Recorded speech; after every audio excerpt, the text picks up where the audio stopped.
This is probably the least understood war we've been in our history. It's become a very difficult subject to talk about. It's just such a dramatic story. We still seek no wider war. It's not even a declared war. There's no declaration of war. That to me is the most obscene part of the whole thing. There are those that are terribly frustrated because they said we've got to win it, and there are others that said we never should have been in it. The time has come for action. Lots of mistakes were made, and in the end, the American public got fed up with it. I was wondering if he knew that the country would be quite so ripped apart as it has seemed to have been more than I can remember in a long time. It's that America that is captured in the Cavett interviews. It's the America that is wounded, scarred by this commitment in Southeast Asia, and is now trying to figure out a way to get out.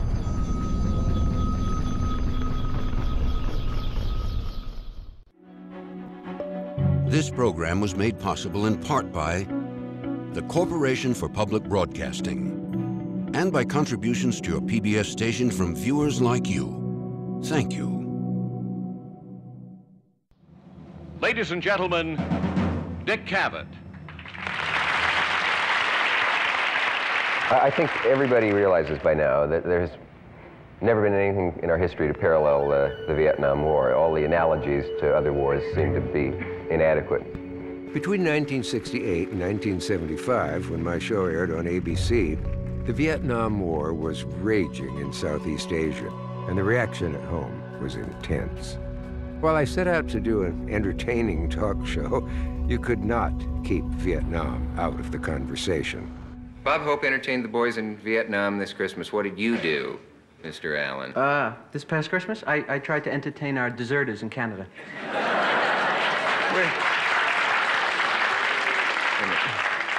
Did I hear a boo up there from somebody? These are... Yeah?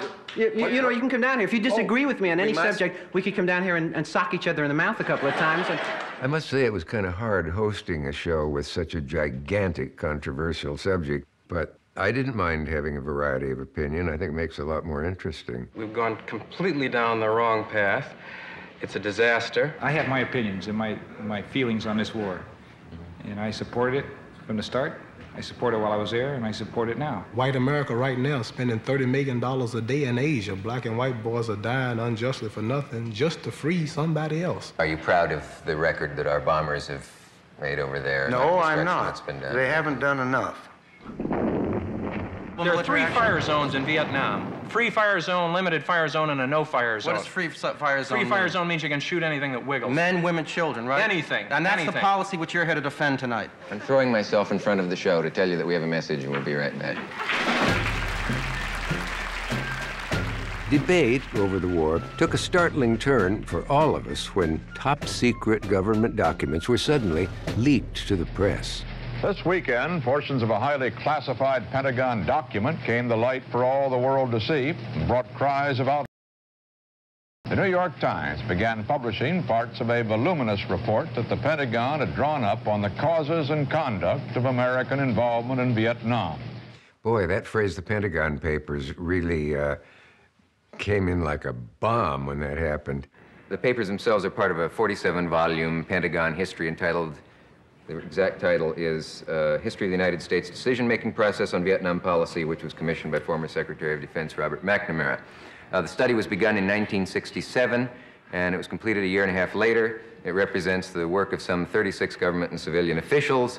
Most of them were authorities on the Vietnam War, and the report was classified top secret. The data was so overwhelming that the readers of the Pentagon Papers concluded from reading it that the government was misleading itself all along, and that the government was not sure of what was going on. But despite that, the government kept giving the American people this sense that all was under control and that there was reason for optimism.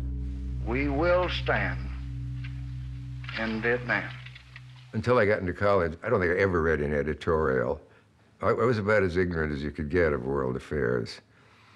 And then I heard I hear it in almost Lyndon Johnson's accent. Vietnam began to come into currency. Didn't know what it was, and like most Americans probably didn't know where it was, what the significance of it was. The leak of the Pentagon Papers forced Americans, including me, to look at our involvement in Vietnam in a completely new way. Most of us associate the war with the 1960s and 70s. In point of fact, as they say, it began with a bit of cloak and dagger at the end of the Second World War.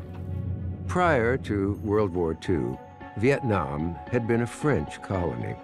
After the war, Vietnamese patriots, led by Communist leader Ho Chi Minh, declared their independence and began an insurgency to drive out the hated French. In September 1945, Major Peter Dewey, an American working for the OSS, the forerunner to the CIA, arrived in an area of Vietnam known as Cochin China to assess the situation. I think Dewey's an absolutely fascinating figure. Here's somebody who has a Yale degree, who was fluent in French. Dewey, I think, saw already in 1945, this thing is just not going to go well, because Ho Chi Minh and his revolution are going to be extremely difficult to stop. And then he becomes basically the first American to be killed in this conflict. Shortly before his death, he filed one final report. Cochin China is burning. The French and British are finished here, and we ought to clear out of Southeast Asia. Major Dewey's final words were prophetic, to say the least. If only U.S. officials had heeded his warning back in 1945, things might have turned out very differently. The Pentagon Papers also revealed that between 1946 and 1954, America provided the French with weapons and millions of dollars to fight Ho Chi Minh and keep Vietnam out of communist hands. It must be the policy of the United States to support free peoples who are resisting attempted subjugation by armed minorities or by outside pressures. At that time, communism was a worldwide threat. It was a threat to the stability of the global system that we'd put in place after World War II, and the United States was prepared to use force to defend it. And so this was about containing Soviet and Chinese communist expansionism. This was about the domino theory. You have a row of dominoes set up, and you knock over the first one, and what will happen to the last one is certainly that it'll go over. Asia has already lost 450 million of its peoples to the communist dictatorship. We simply can't afford greater losses. The minute the first domino fell, they all would fall. And that's why a country like Vietnam, that was of no strategic value to the United States, had no economic value to the United States, suddenly became important because it was a domino. And therefore it was imperative, Eisenhower believed, for the United States to buck up the French. And then, of course, after the French are defeated, he makes what I think is a fateful decision. He and John Foster Dulles, his Secretary of State, decide that they will try to succeed where the French have failed.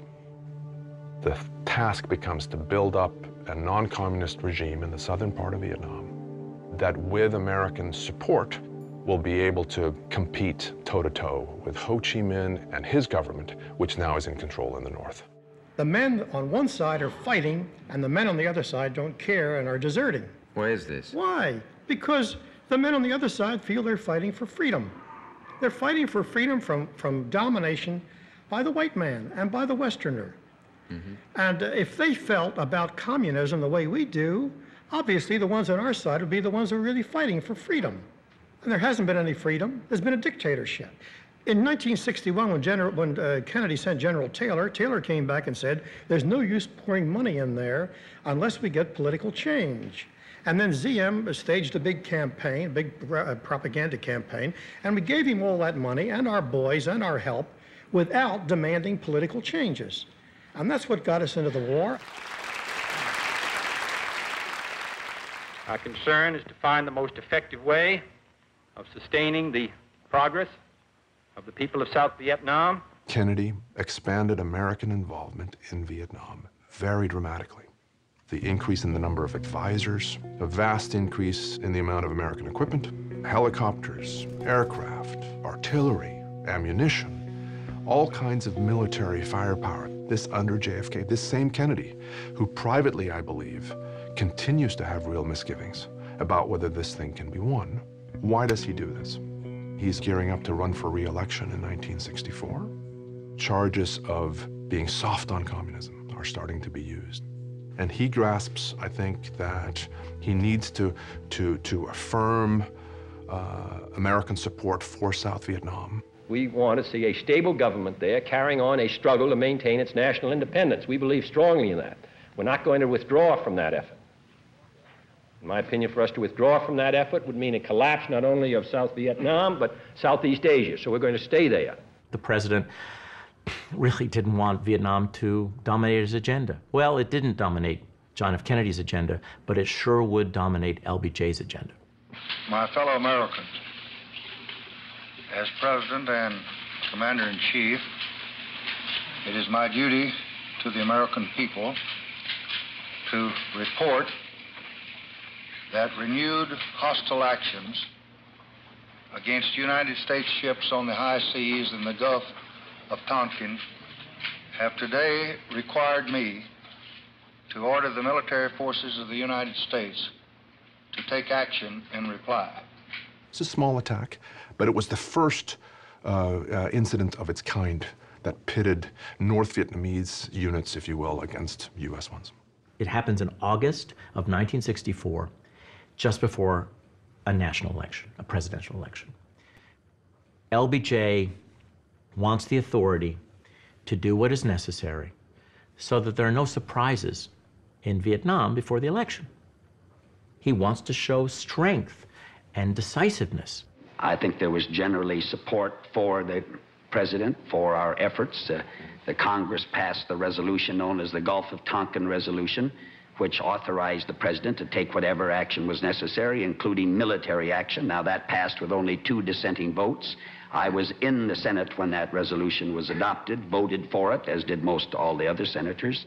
The Tonkin Gulf Resolution, I guess, is the most significant resolution of that kind. It's often pointed to as the thing that made it possible for us to be in all of this chaos in Vietnam now. And you were one of 2, I believe, only 2 who voted against the Tonkin Gulf Resolution. If the Johnson administration had told the American people 5% of the facts about the Tonkin Bay incident, the resolution never would have passed. And I think the second thing I want to stress in my conversation with you is watch out for the development of government by secrecy and executive supremacy. You had it manifested in the Tonkin Bay Resolution. You just were not told the facts about America's aggression in Tonkin Bay. Wayne Morse is probably, if you can really define a great man, and oh, don't we need some, he would be almost the definition of it. Here was an honest, brilliant man with the power of oratory. I look back at a stunning appearance he did on a show of mine, and I remember the audience falling dead silent as he talked about why we're mistaken with this war. We're a very proud people, and it's good that we're proud. But we can't run away from the facts just because we may have a false sense of pride. And the difficulty with our Vietnam policy is that we have been the outlaw in Southeast Asia. We have been the aggressor. We violated one section and article after another of the Charter of the United Nations. We practically tore up the Geneva Accords. We have to face up to the fact that we cannot conduct a unilateral military course of action around the world without the world organizing against us. We've got to get out of Asia.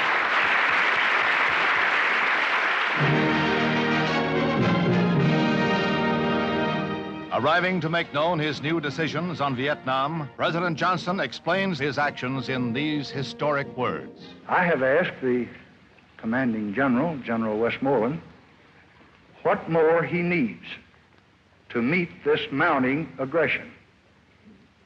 He has told me, and we will meet his needs. LBJ had private doubts about the war in Vietnam. His doubts came from the fact that the U.S. military would ask for a little bit and say, it'll be enough, and then it turned out not to be enough. Unfortunately, he wasn't in the right political environment to say, you know, maybe it's time for us to rethink containment. LBJ wasn't able or willing to do that. And by the time he was able to do that, it was too late.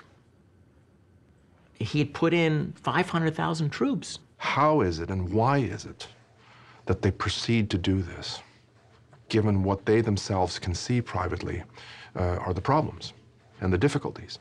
Hello? Secretary McNamara on 9-1. It's going to be difficult for us to prosecute effectively a war that far away from home with the divisions that we have here, and particularly the potential divisions. And I'm very depressed about it because I see no program from either defense or state that gives me much hope of doing anything except just praying and gasping and hope they'll quit. I don't believe they're ever going to quit, and I don't think we can get out of there with our treaty like it is and with what all we've said, and I think it would just lose us face in the world. This is our situation. We cannot win with our existing commitment. We must increase it if we're going to win in this limited way we define win. It requires additional troops.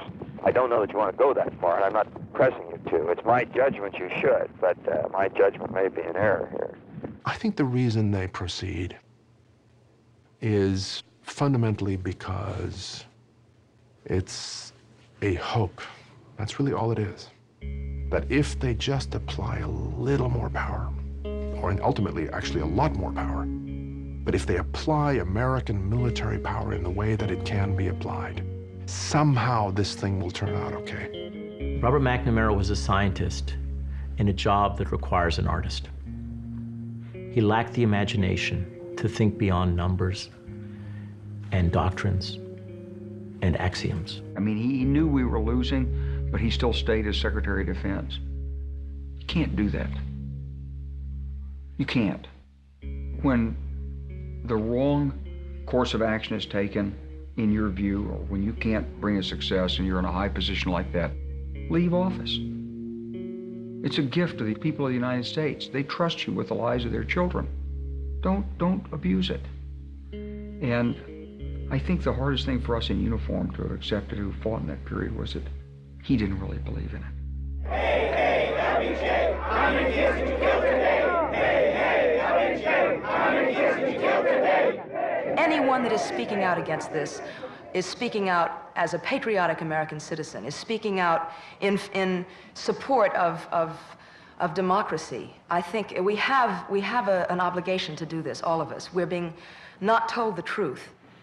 In 1964, when I can remember campaigning against Goldwater in Atlantic City for Johnson, the irony of it is that I was campaigning for the de-escalation of the war when the decision was already made by the person that I was campaigning for to escalate the war.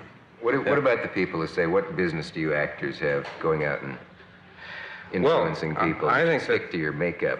Well, I think they ask that question, and the fact that they would ask that question is the essence of the problem in the country right now, because it assumes that what I call a kind of a mythology of expertise, that certain people are experts on politics and certain people aren't.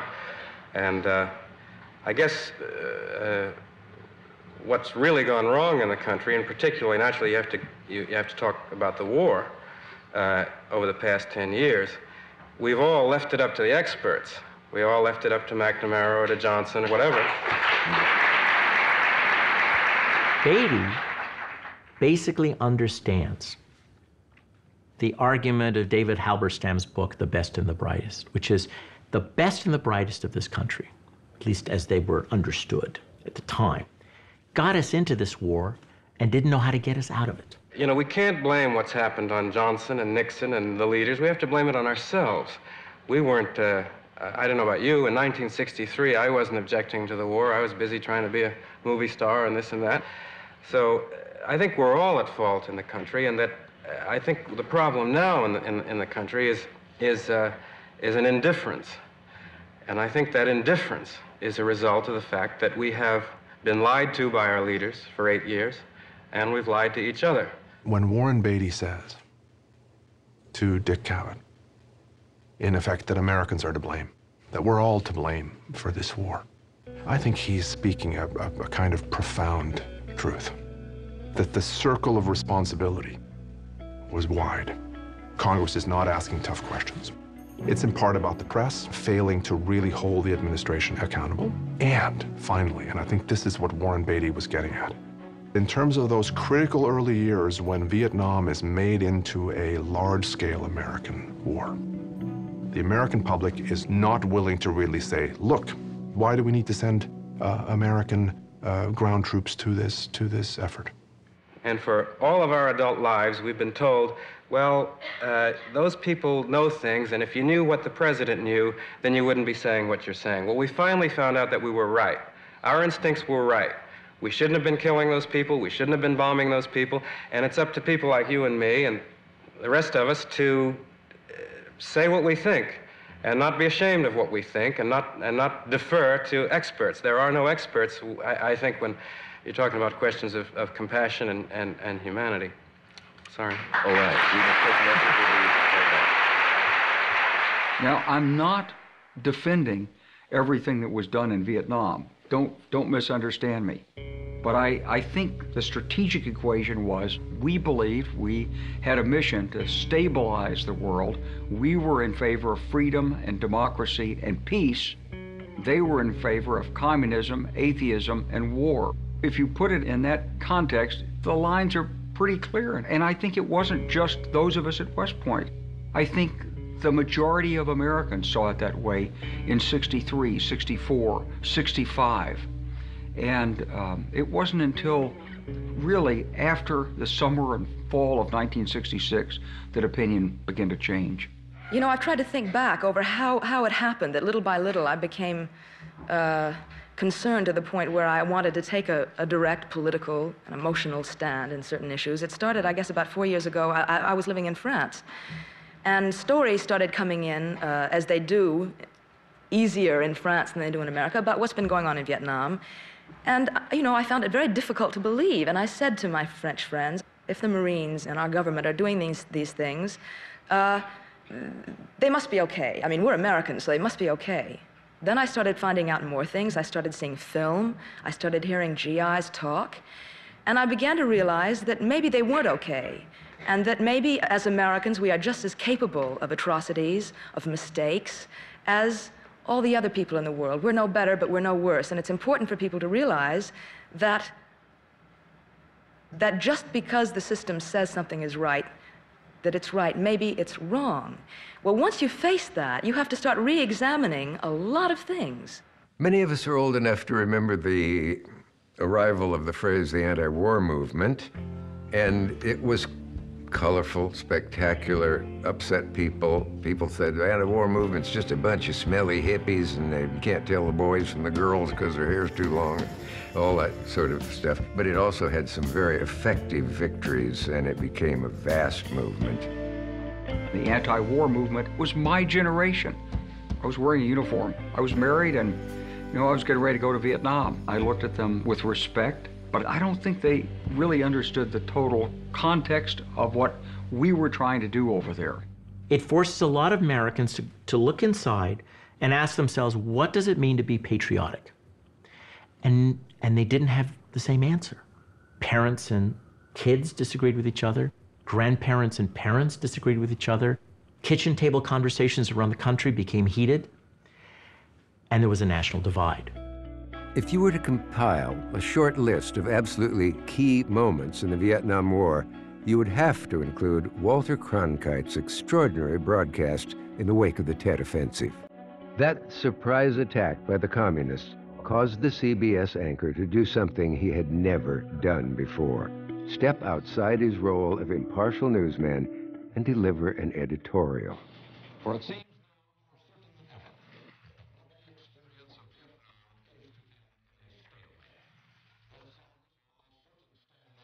well, either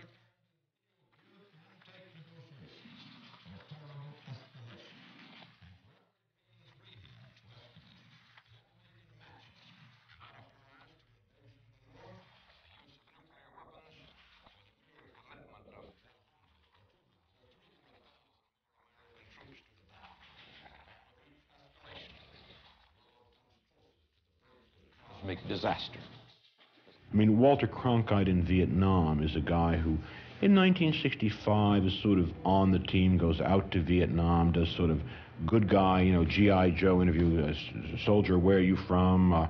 Do you like it out here, soldier? No, Mr. Cronkite, but I feel we kind of got to do the job out here. That's all right, soldier. What's your hometown?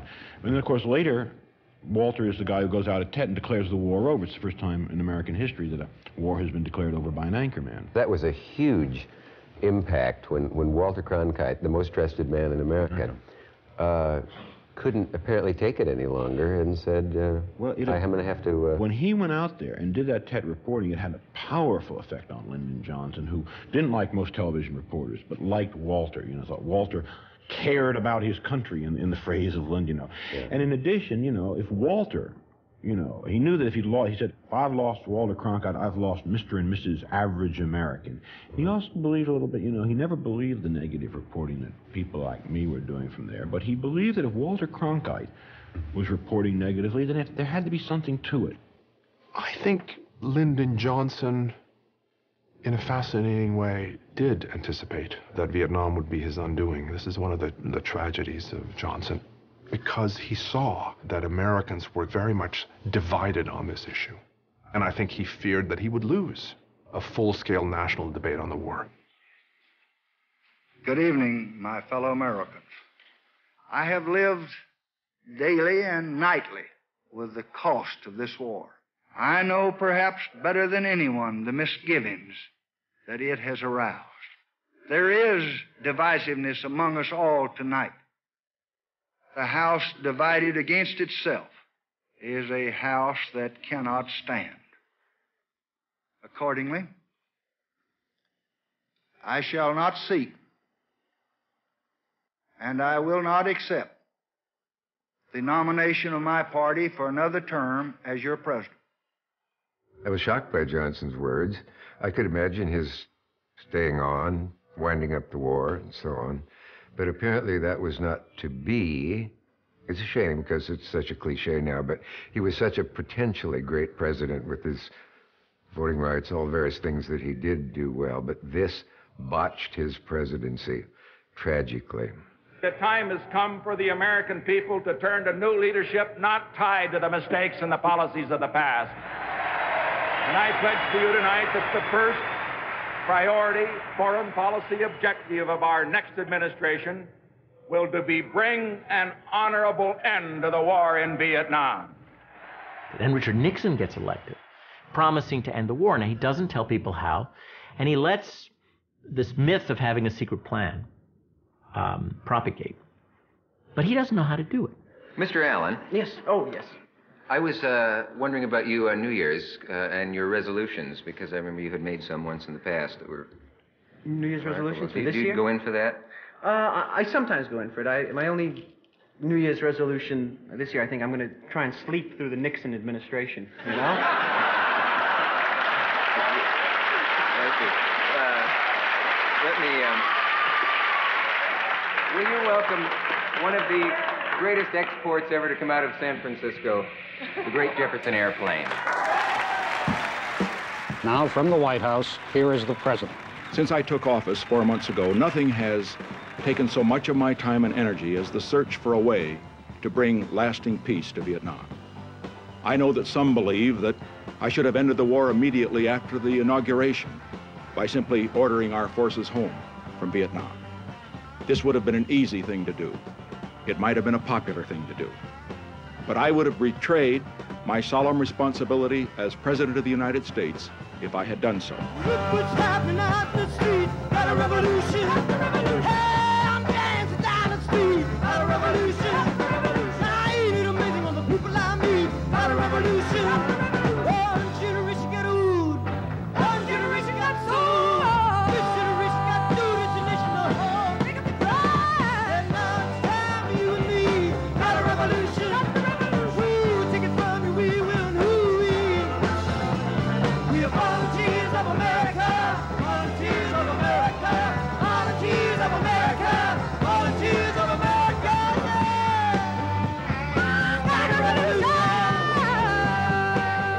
Richard Nixon, that great war ender, implemented a policy of withdrawing troops even as he escalated bombing raids to scare the North Vietnamese into negotiating on our terms.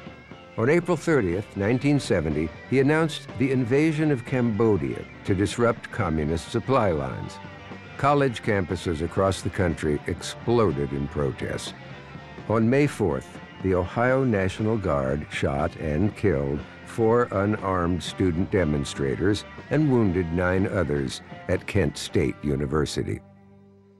I do sit here night after night and not give my opinion at times when I would like to, because it does bore somewhat, and it is more interesting to see what the guests have to say, I think. But it seems to me that when you equate, as he did, at least in the public's mind, the war over there, where soldiers are shooting at enemy soldiers, with our other enemies of America on the campus, that a terribly unfortunate equation has been made there, which in some minds that are unable to make distinctions can result in shooting of soldiers by other soldiers, enemy, and shooting by National Guard people of teenage girls and young men, and I just think it's terrible. Well, I think that that the situation in Kent is tragic and terrible. I couldn't use strong enough language to say how I feel about it. And I was just sick when I heard it. I went to my room and knelt in prayer. And I said, "Oh God, what's happening to us? That this could happen in America? Yeah. That they would shoot some of these kids." But I also see that some of these things at the universities are not becoming dissent anymore. They're becoming mob action, and this is very dangerous. And this is going and the violence the violence that some of them are protesting in Vietnam, they are using violence here. I know there are dangerous elements, and I think those who break in and burn up, say, a professor's papers that he's worked his lifetime on and so on, I hope they get the limit of the law in their punishment. On the other hand, I wonder what you say to the students who say, we have politics and politicians and the administration on the one hand saying, lower your voices, violence is not the answer. On the other hand, the same administration downgrades the Paris peace talks and widens the war. I'm going to take the president at his word that he's not widening the war, that he actually is trying to shorten the war and bring American troops home. This interview is a week after the president has announced that the United States has invaded Cambodia, which for many Americans was the final straw. This was the escalation that wasn't supposed to happen in a period of declining American commitment in Vietnam.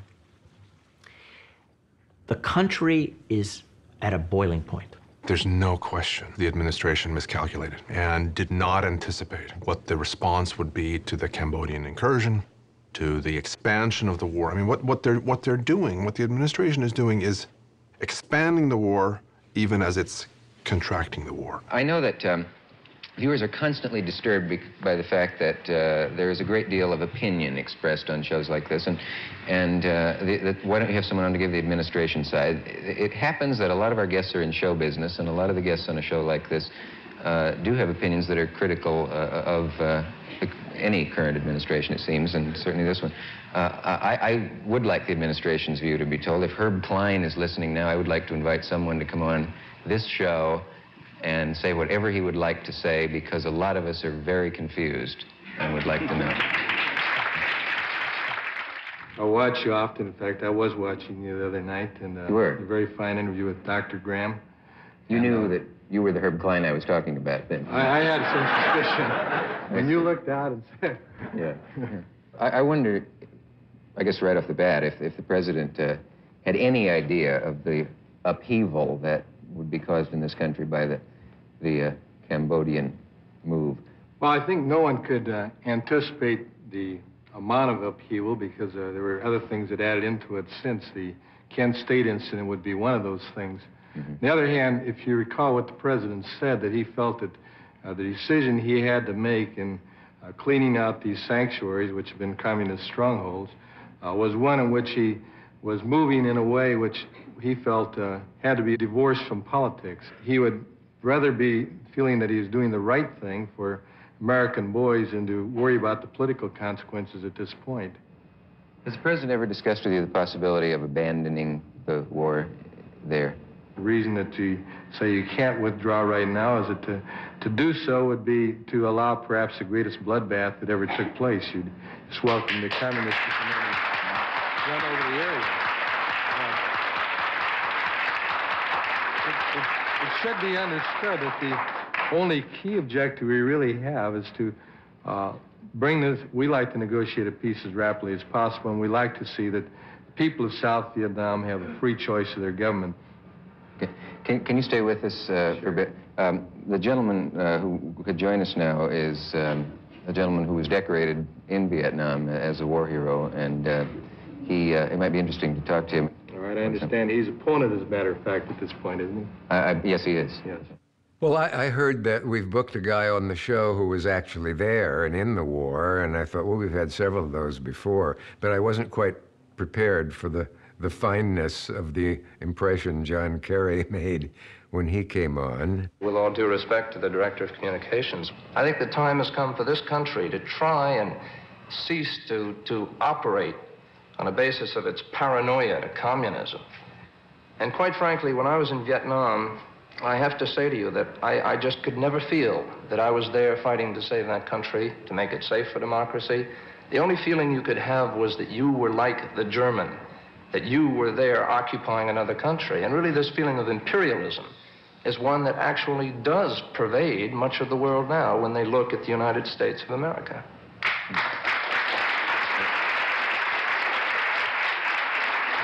I think the thing you'd have to recognize is the policy's changed since then, and the policy is to build up the ability of those people to defend themselves in their own area. Mr. Klein, this is really the tragedy, because the fact of the matter is that really the only change in the policy has been a change from admitting that we were there to try and defend that country from communism to changing it so that we can get out of there somehow to save face for the United States of America.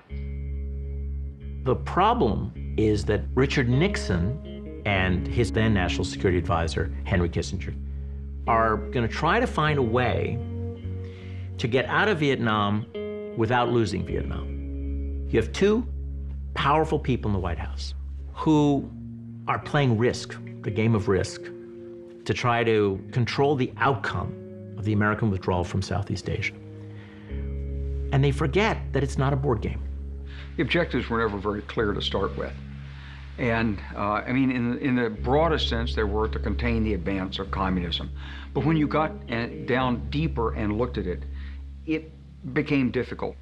We could be involved in Southeast Asia for the next decade if our objective is the establishment of a government which would perfectly meet some blueprint of our own devising in South Vietnam. This is a country with an unstable political history. It's a country with an unstable political future. There are divisions in that country that are not going to be healed by anything that we do. At some point, these people are going to have to settle their own political future without our interference. In 1967, Secretary of Defense McNamara assigned his officials to write a top-secret history of how we got into Vietnam. Composed over 2 years, it was 7,000 pages in length, full of secret documents. Well, one copy has been leaked to the New York Times, which yesterday began publishing a digest of it. And now we return to the bombshell that was the Pentagon Papers. The reaction of the president and his cronies was strange. Well, there were many strange things going on in the Nixon White House. This was just one of them. Hello. Mr. President, I have Dr. Kissinger calling you. Okay. Thank you. Haig was very disturbed by that New York Times thing. Fortunately, according to Haig, it all relates to the two previous administrations. Is that correct? That is right. It just shows massive mismanagement of how we got there. And it pins it all on Kennedy and Johnson. Yeah. McNamara. So from that point of view, it helped us. They had sort of tried to make it Nixon's war. And what this proves is that if it's anybody's war, it's Kennedy's and Johnson. So that these Democrats now bleating about what we're doing wrong, this graphically shows who is responsible for the basic mess. The thing, though, that Henry, that to me is just unconscionable, this is treasonable action on the part of the bastards who put it out. A name has now come out as the possible source of the Times Pentagon documents. It is that of Daniel Ellsberg, 40 years old, one-time Marine, later a top policy analyst for the Defense and State Departments during the Vietnam buildup, and now a researcher at the Massachusetts Institute of Technology. Will you welcome, please, the man who made the whole thing possible, Dr. Daniel Ellsberg.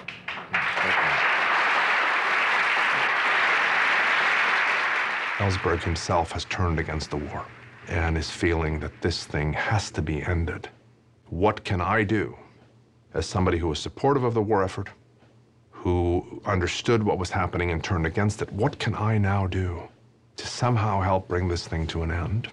I think that the very revelation of the papers strikes at the system of secrecy, which has in fact been essential to perpetuating this particular policy. It's a policy that I think no president has felt confident he could afford to expose to the public in a frank way and get public support. Could I ask you a kind of broad question then of going back a bit about when does the public have the biggest gripe coming about being knowingly deceived?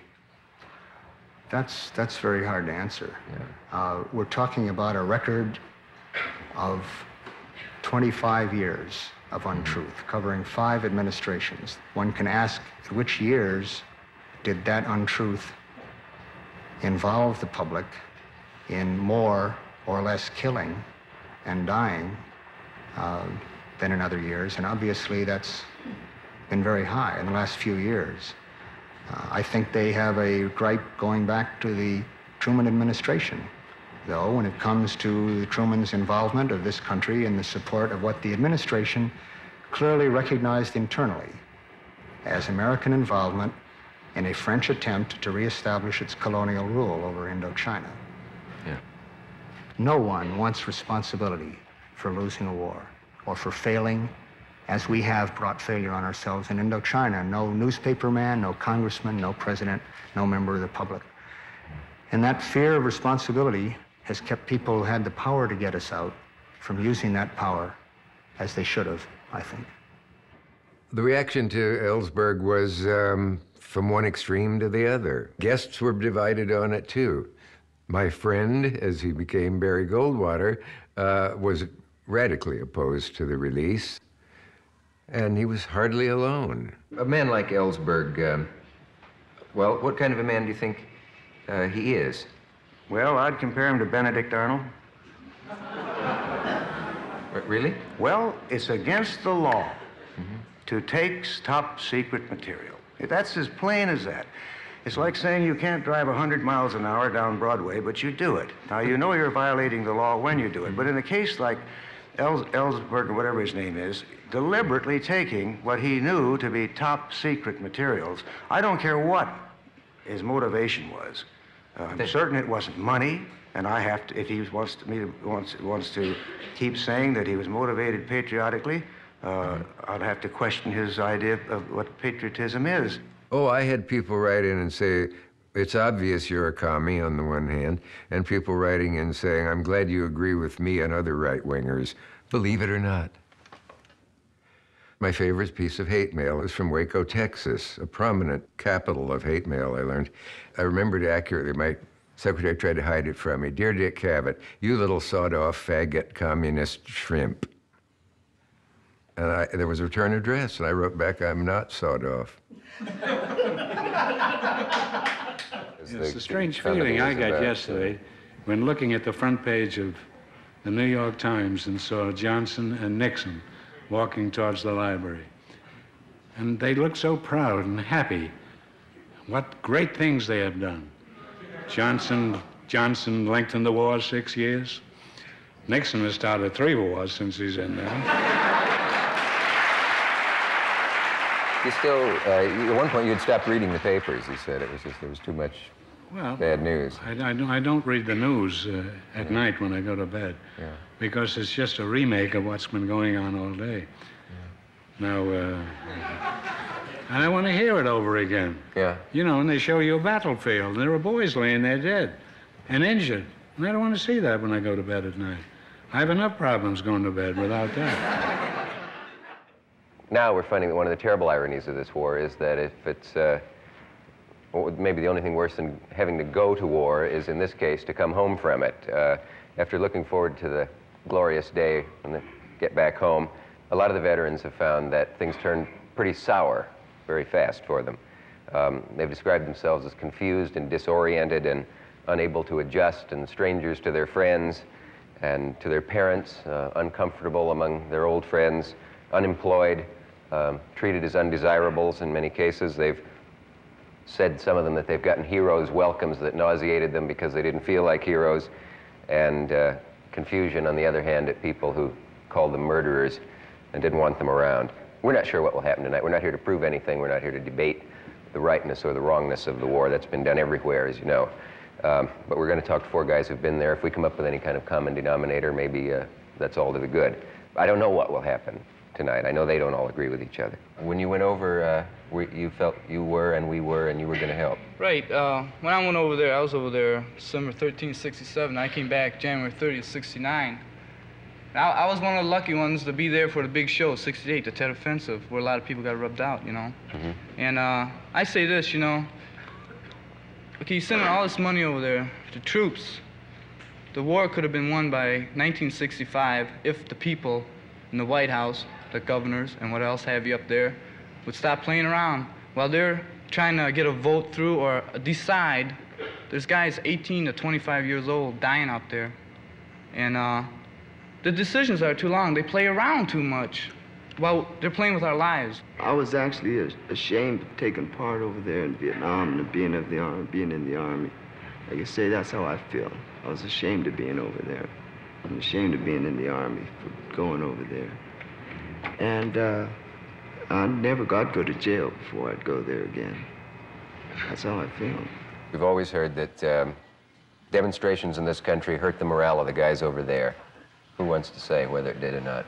I know Does or not? one demonstration, sir. I was in Vietnam on the November 1969 moratorium demonstration where everybody stuck a little ballot in a coffin with the names of somebody that was killed there. And that was something that I resented very intensely because I knew a lot of people that were killed there. And I resent anybody using their names because they felt a lot of different ways about the war, using their names for any reason at all, for any political reason.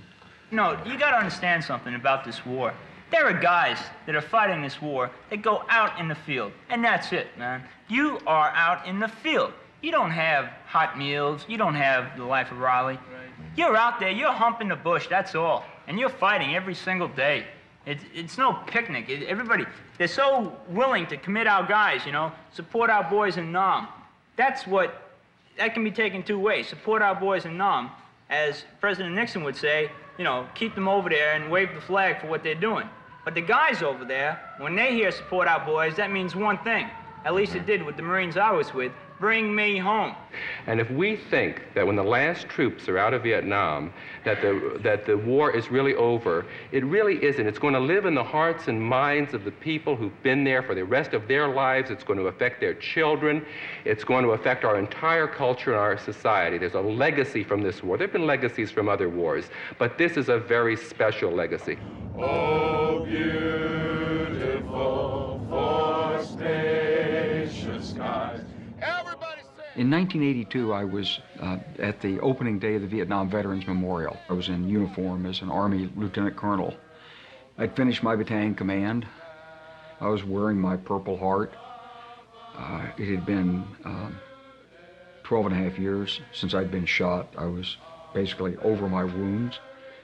And I looked, and there were all these people they were wearing grubby jungle fatigues and old field jackets, and they had first cav patches on them and FTA and long hair, and they were out there too. I didn't understand it. I didn't understand it. Those were our people that were damaged by the war. They were the ones that didn't have the support system, the mentoring, the supportive family, the career opportunities, the sense of purpose that I carried to it. They were just there because the country asked them to be there. And there was a terrible impact. I have asked for this radio and television time tonight for the purpose of announcing that we today have concluded an agreement to end the war and bring peace with honor in Vietnam and in Southeast Asia. The Vietnam War officially ended in January of 1973.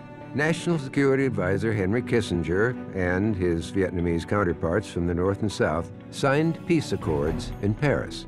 However, the North Vietnamese broke the ceasefire almost immediately. Fighting continued until 1975, when the North finally conquered the South and reunited the country under communist rule. Suppose a parent of someone killed in the Vietnam War said to you, Mr. Kissinger, tell me one reason, since politics deals in results, tell me one result that we have of that makes it worth the death of my son. Well, of course, you have to remember when we came into office, 32,000 had already been killed. True. And when we were in office, to be sure, 14,000 more were killed. However, 9,000 of those in the first year, when no matter what we did, would not have been able to change the situation. So what we attempted to do is to extricate the United States from this war without at the same time creating such a crisis of confidence in the United States. We attempted to achieve what we considered an honorable solution, in which we withdrew about 150,000 troops a year, and the one requirement we made is that we would not overthrow a government that our predecessors had put into office. We hadn't put it into office. When you watch the Kissinger interview, you'll notice he talks about how people didn't understand what he and Nixon were doing and how they felt they had to do this to withdraw. And Kissinger in this interview with Cavett doesn't seem to show any emotional intelligence about the consequences of his strategic thinking. Can't you just about give a yes-no answer to the Vietnam War was not worth it? You have to ask yourself when, at what point. I go back to 65, was it worth it to put 550,000 troops into Vietnam? I would have to say, probably no. Was it worth it for us to attempt to extricate ourselves honorably? I would have to say in retrospect, yes. That was the problem that we faced. In terms of what the war means for Americans today, I think it continues to be, to some extent, an open wound in the American body politic. Indeed, one could argue that some of the divisions in our country today are a product of the Vietnam period, because the Vietnam quagmire always comes back whenever people begin to doubt that there's an exit strategy. One of the lessons for everyone, including the military, of Vietnam was don't get into something unless you know how to get out of it. I served at West Point, and then we were sending fine young men over to that war, and I served in that war, and I saw fine young men not come home. If you will look at my postmortems, they involve the fallacy of bad policy making by politicians who simply didn't understand the world they were living in. As I understood it, they thought that incremental resistance would just sort of let the problem go away. Yes, and you get in deeper and deeper, and the outcome is inconclusive, and the sacrifices grow. How much did we learn? Not enough. And to see us go into Iraq in 2003 or Afghanistan in 2001 and end up in a counterinsurgency campaign and not have appreciated those lessons and have to relearn them the hard way was a very painful thing to see. Leaving here, you meet a mother who says, "You're General Haig, aren't you? You and your friend Kissinger, I'd like to get you in the same room. My son had his brains blown out in Vietnam. What'd he die for anyway?" Well, I would probably say the same thing that Solzhenitsyn said to the European press before he came to America, and they said, "What are you going to tell the young people of America about this war?" And he said, "I will tell them they fought for freedom." Had we not gone into Vietnam, we would not be free today? No, that's not the issue. The issue is that those young patriots who served and the families of those young patriots must be proud of the sacrifices they made. Now, what we have to do as a people is dedicate ourselves to not putting in positions of political power unqualified men and women who get us into these difficult situations and then don't have the courage to get us out properly.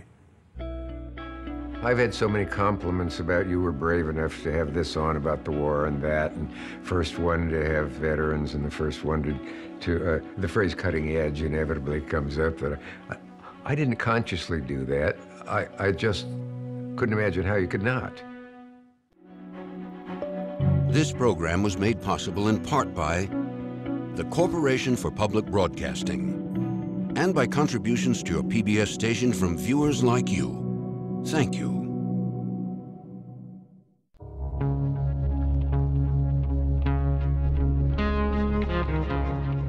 To find out more about this program and watch streaming video, visit pbs.org. This program is available on DVD. To order, visit shoppbs.org or call 1-800-PLAY-PBS.